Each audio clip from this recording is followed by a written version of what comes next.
we're going to go over your syllabus starting with the cranial bones, and I'm going to have you fill out and color in your diagrams as we go.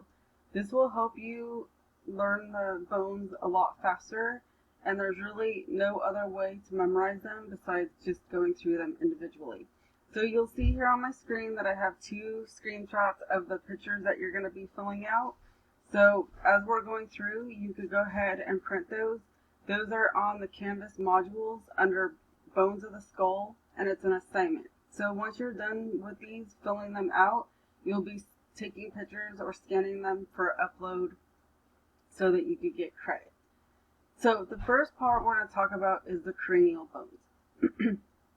The bones of the cranium are going to include the frontal bone, parietal bones, sphenoid bones, ethmoid bones, and temporal bones. Now, we're going to go through each one individually. However, just keep in mind that each of these bones are going to have subdivisions off of them that you need to memorize. All of these bony structures and bones of the skull are going to be very important to memorize, because not only are you going to be required to know them throughout the program, you're going to need to be able to identify them on radiographs as well as in intraoral and extraoral exams. So just like the tooth numbers, it's really important that you memorize all of these now, because you're going to be expected to know them. So the first bone that we have is called the frontal bone. The frontal bone is this large bone here that forms the forehead. Sorry, let me see that. So you'll see here these little squiggly lines. These are called sutures. And sutures are named after because they look like a suture like you'd get if you cut yourself. And what happens is when you're in utero, or your mom's pregnant with you, all of these are very soft. And we'll talk about those later when we talk about embryology. But they're very soft, and they allow the head to mold out of the birth canal. So by the time we get to adults, they're very well closed.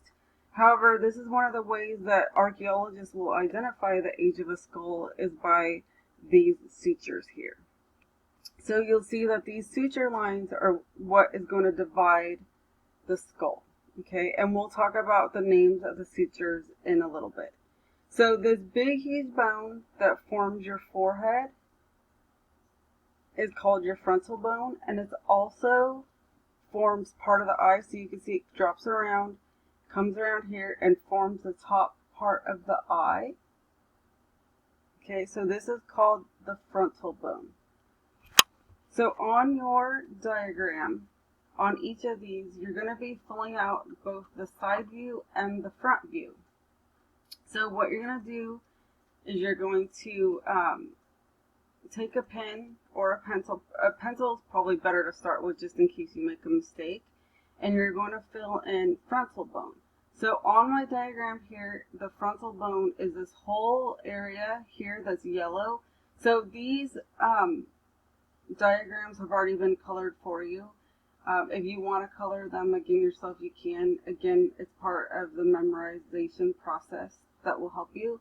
But you can see this frontal bone is all this yellow. It comes around the side here down and is going to form the top part of the eye. It's going to come around here and form the bridge of the nose and then back around. So we're going to label this frontal bone. So I'm going to try with my little pen here.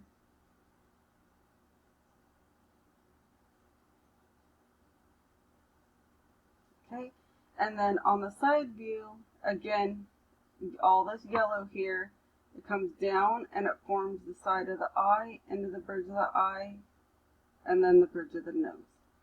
So we're going to label that frontal bone. Okay, now there's other things that we're going to see as an identifying mark that we need to memorize. The first one is called supraorbital margin. And by the way, I'm just going off your list that's straight off of the DA 110 syllabus. And it's also listed on the Canvas under the bones of the skull. So the first landmark we need to know is called the supraorbital margin. The supraorbital margin is this line here that forms the eye. So if you want to, you could actually feel it on yourself. If you were to take your finger and you were to go across your forehead and then drop down above the eye, you would be able to feel it. So this is called the supra. So above orbit is the eye, and this is margin. Okay. The second one is called the glabella. The glabella is this area here that again kind of forms the beginning of the bridge of the nose. Some people refer to the area where a lot of people get Botox for their wrinkles.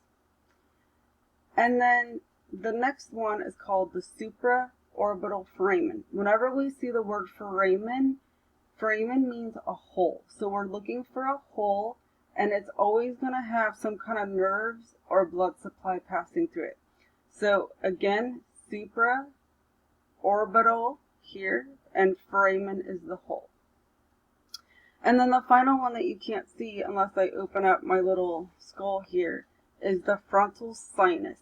So the sinuses we will have a whole dedicated lecture to, but sinuses are air cavities that form in the different bones of the skull. Okay, so again, let's fill out our little drawing here.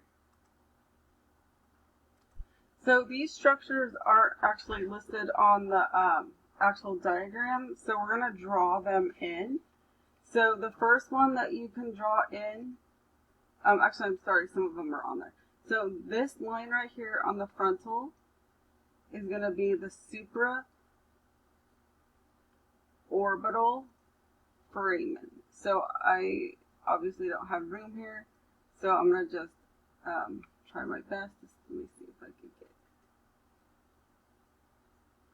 Okay, so that's the supraorbital foramen because it's referring to the hole. Now, the supraorbital margin is going to be this area here, going across here, this margin. So you can just make your own little line, and then you can fill it in. So, with mine here that I've actually drawn on, hopefully you can see that, I've actually added, so supraorbital foramen is here. Okay, and also sometimes you'll see it referred to as notch. Sometimes the bone doesn't form all the way, so it'll just, instead of like an actual round hole, it'll just be a notch instead. Okay, and then the next one that I just drew in myself is the supraorbital margin. So I went ahead and drew my own line, and then if you can see, I highlighted here across. Okay, and then the glabella again is going to be that front part that sticks out, that forms the bridge of the nose.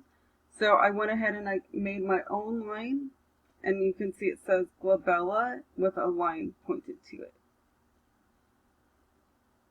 And feel free to pause this video like as you fill yours out, so that if I'm going too fast, you can just pause it. Okay, then we're going to go back to the side view. On the side view here, you're going to see that I did the same thing. So we have supraorbital margin, so I went ahead and took the line of the margin and I made my own line. So supraorbital margin. And then the glabella is this point here off of the frontal bone that's sticking out, and again I made my own line, and it's called the glabella. Okay,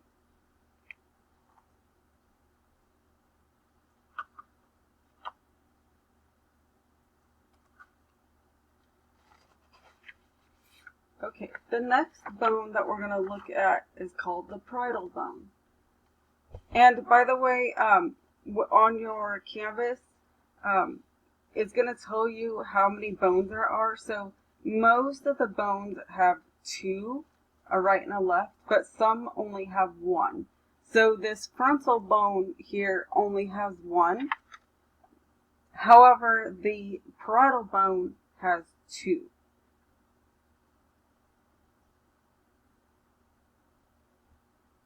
Okay, so the parietal bone, there's going to be a right and a left. And what you're going to see here is, let me try to make this a little bit darker so you can see. You're going to see here on the top of the skull here, you have this suture going across, okay? And then you have the parietal bone, which is, there's going to be right and a left. This is going to make up a majority of the side of the skull, okay? So it's going to go from the frontal bone all the way to the back here. So all the way to the back here of the skull, okay? So let's go ahead and fill out our paper. And on here, let me go ahead and, since it's not drawing that great, let me go ahead and get my paper here. So again, the side view is this really large bone. So you can see here's our frontal bone, here's our parietal bone. It takes up a majority of the skull. So you're just going to go ahead and label it parietal. Okay, so that's our side view. And then our front view is going to be, oops, sorry.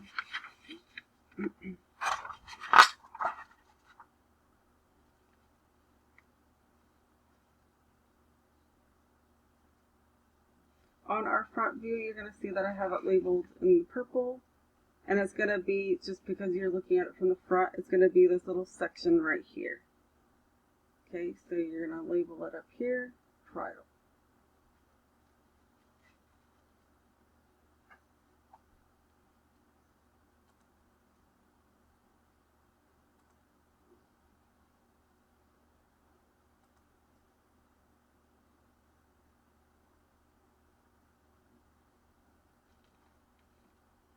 Okay, so the next bone that we're going to look at is called the occipital bone.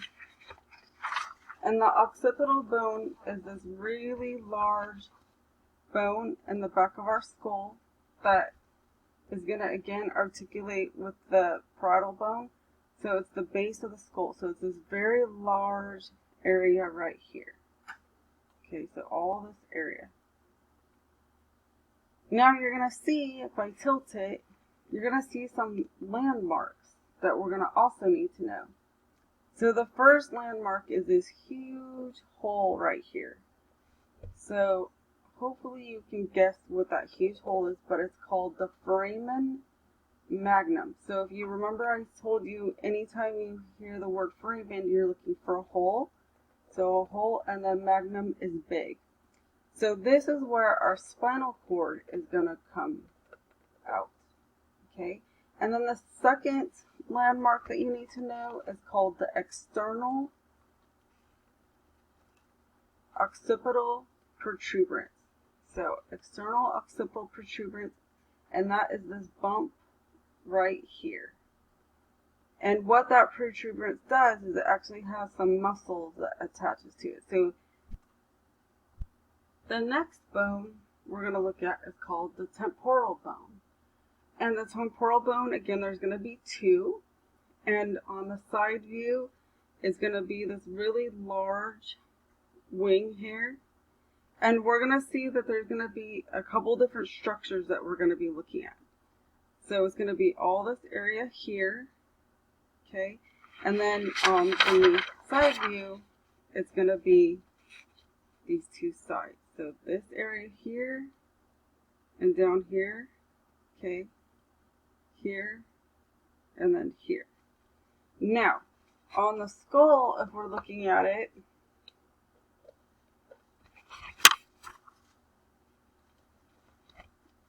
it's going to be this whole side here.